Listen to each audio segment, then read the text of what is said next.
بسم اللہ الرحمن الرحیم۔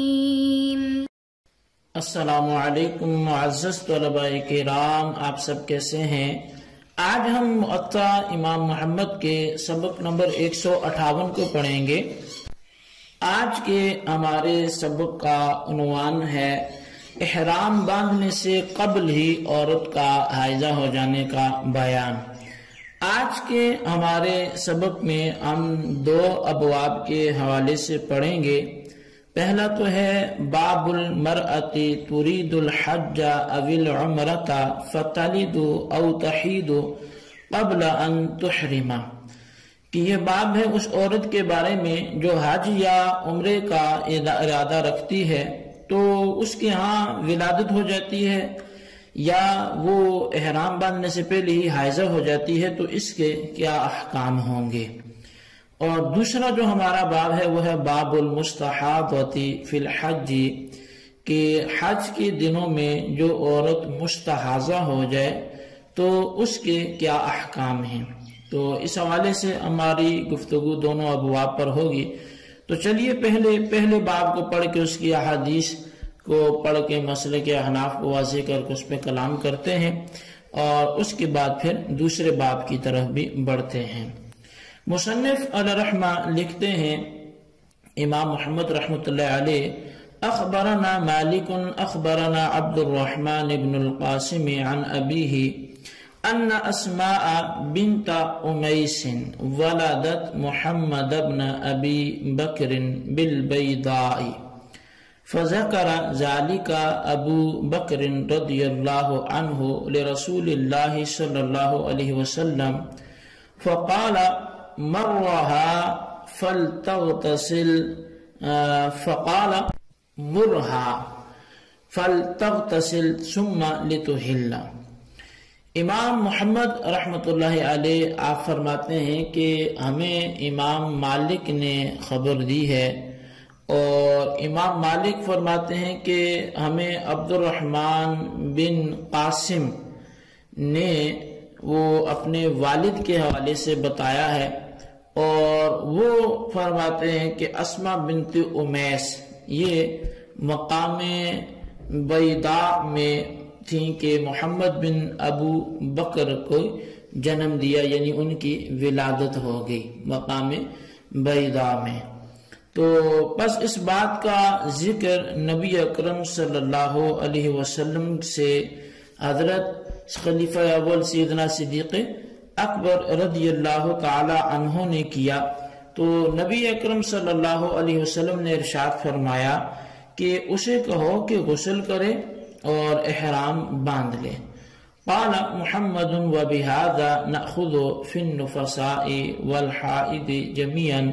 وهو قول ابی حنیفہ رحمۃ اللہ علیہ والعامة من فقہائنا۔ باب میں ایک ہی حدیث ذکر کرنے کے بعد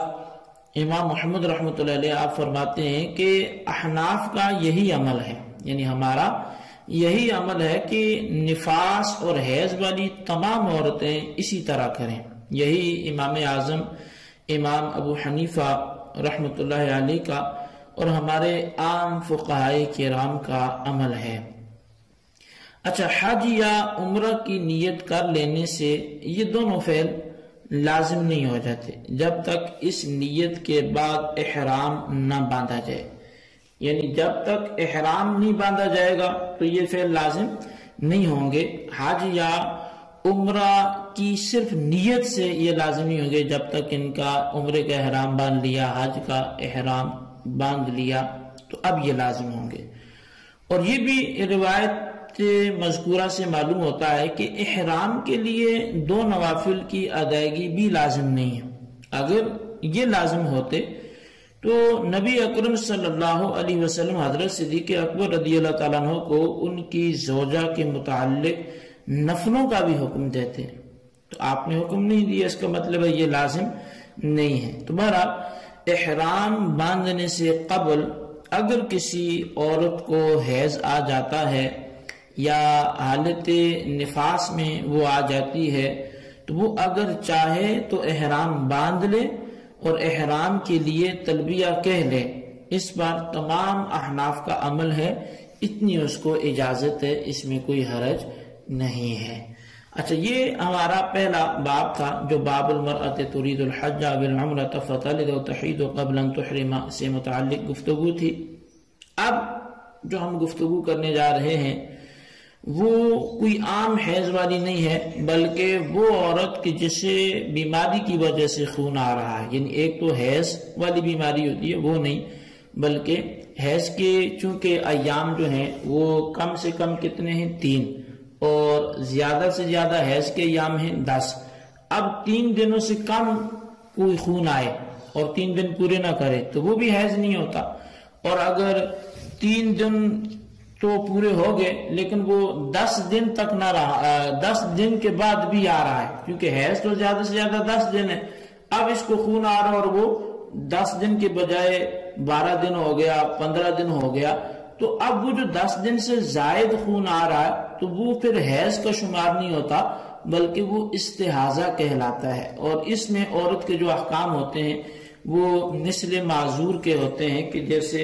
کوئی جس کا خون بہتا ہو، قطرے بہتے ہوں، ریح کا مسئلہ ہو، تو اس کے عذر کی بنا پر شرعی طور پہ اس کو کئی رعایتیں ملتی ہیں۔ تو مستحاضہ کا بھی یہی مسئلہ ہے۔ تو بہرحال باب المستحاضۃ فی الحج، یہ باب ہے حج میں مستحاضہ کے احکام کے حوالے سے۔ اخبرنا مالک اخبرنا ابو الزبیر المکی ان ابا ماعز عبد الله بن سفيان أخبره أنه كان جالسا مع عبد الله بن عمر فجاءته امرأة تستفتيه فقالت إني أقبلت أريد أن أطوف بالبيت حتى إذا كنت عند باب المسجد أهرقت فرجعت حتى ذهب ذلك عني ثم أقبلت حتى إذا كنت عند باب المسجد أهرقت فرجعت حتى ذهب ذلك عني ثم رجعت إلى باب المسجد أيضا فقال لها ابن عمر إنما ذلك ركضة من الشيطان فاغتسلي ثم استصفري بثوب ثم طوفي۔ اب اس باب میں بھی ایک ہی حدیث امام محمد رحمۃ اللہ علیہ لے کے آئے ہیں۔ آپ فرماتے ہیں کہ ہمیں امام مالک نے حدیث بیان کی ہے کہ وہ فرماتے ہیں کہ ہمیں ابو زبیر مکی نے بتایا کہ ابو ماعز عبداللہ بن سفیان نے بتایا کہ وہ حضرت عبداللہ بن عمر رضی اللہ عنہما کے پاس بیٹھے ہوئے تھے کہ ایک عورت کوئی مسئلہ پوچھنے آ گئی، تو اس نے آ کے یہ پوچھا کہ میں بیت اللہ شریف کا طواف کرنے چلی، یہاں تک کہ جب میں کعبہ پاک کے دروازے پر پہنچی تو مجھے خون آنے لگا، اب میں واپس آ گئی، یہاں تک کہ واپس آئی تو وہ ختم ہو گیا۔ اچھا، میں پھر واپس آ گئی، یہاں تک کہ مسجد کے دروازے تک پہنچی، پھر خون آنے لگا، میں پھر واپس چلی گئی، یہاں تک کہ خون آنا بند ہو گیا، میں پھر مسجد کے دروازے تک گئی، تو کیا میرے لیے ایسا کرنا درست ہے؟ مطلب میں تو چکری کاٹ رہی ہوں۔ تو حضرت عبداللہ بن عمر رضی اللہ عنہما نے اسے فرمایا یہ ایک شیطان کی رگ ہے، لہٰذا اس صورت میں تو غسل کر لیا کر، پھر شرمگاہ پر کوئی کپڑا باندھ لیا کر، پھر طواف کیا کر۔ قال محمد وبهذا نأخذ هذه المستحاضة فلتتوضأ وتستغفر بثوب ثم تطوف وتصنع ما تصنع الطاهرة وهو قول أبي حنيفة رحمۃ اللہ علیہ والعامة من فقہائنا۔ امام محمد رحمۃ اللہ علیہ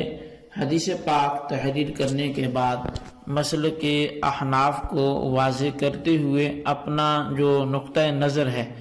وہ آپ بیان کرتے ہوئے لکھتے ہیں کہ ہم اسی پر عمل کرتے ہیں۔ اسی پر عمل کرنے سے کیا مراد ہے؟ مطلب یہ ہے کہ استحاضہ والی عورت کو وضو کر کے اپنی شرمگاہ پر کوئی کپڑا باندھ لینا چاہیے، پھر وہ طواف کرے، اور جو اللہ پاک کے احکام ان معاملات میں پاک عورتیں ادا کرتی ہیں تو وہ کام یہ بھی کرے۔ اور امام اعظم امام ابو حنیفہ رحمۃ اللہ علیہ